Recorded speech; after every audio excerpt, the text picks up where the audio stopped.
Okay, so ito na yung part 2 from 117 na naka-center stand muna kasi test lang muna.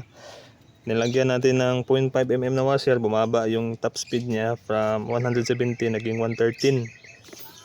Yun pa rin yung gamit natin, straight 13 grams na bola.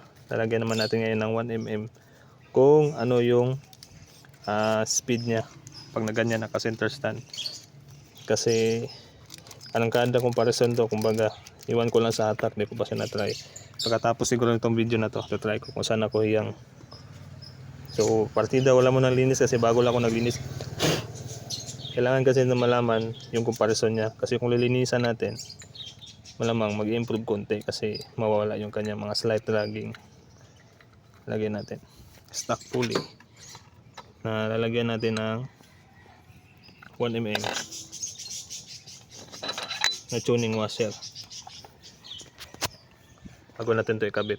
Ito mumurahin lang muna, sa hindi nakakita ng part 1 lalagay ko dyan sa description.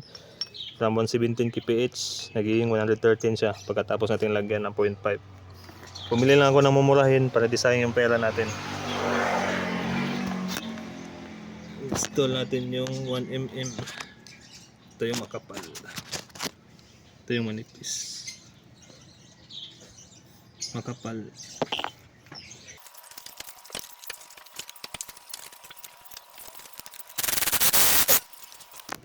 Try naman natin pandarin. Lalagay ko dyan yung pagpag niya sa wala pang tuning washer. Yan. Versus sa 0.5 na tuning washer. Mas kumagpag siya. Then try naman natin ito. 1 mm na tuning washer kung gaano siya kapagpag. Okay. Ang lala, grabe.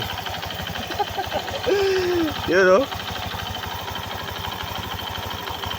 Yung top speed niya try natin, pero lalagyan ko lang siya ng ito, takip niya panggilid para hindi mabengkong yung ating axle dyan.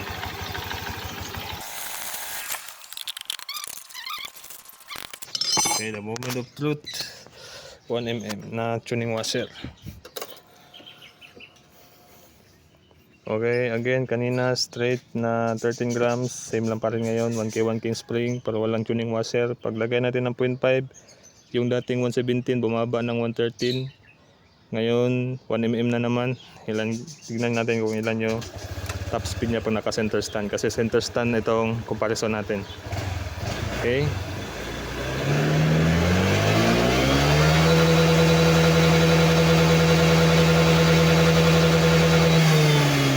grabe ang laki na binaba, 108 na lang. Wala talaga pag kailangan siguro talaga i-partner ng mga degree pulley. Ito kasi is 13.5. At least nakita yung comparison natin sa part 1 is 117 yung kanyang top speed sa center stand comparison. 13 grams straight, 1K. And then paglagay natin ng 0.5, bumaba siya ng 113. Ang dating 117 kph naging 113.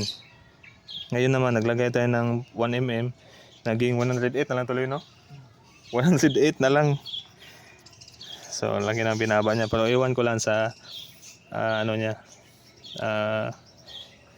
natawag doon pag starting niya. Baka maganda yung ito, i-compare ko lang siya ngayon, i-test ko siya yung i-drive.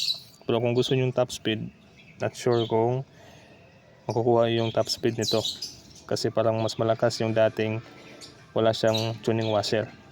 So hindi po ako pro, nagtitest lang po ng tamang tono sa ating panggilid, kaya bumili din ako ng mga ganyan. So again, sa part 1 natin, from 117 naglagay tayo ng 0.5 washer, bumaba siya ng 113. Then naglagay naman ulit tayo ng 1 mm, bumaba siya ng 108. From 117 kph bumaba siya ng 108 kph. So about ito sa tuning washer. So yun lang po muna. So ride safe po sa lahat.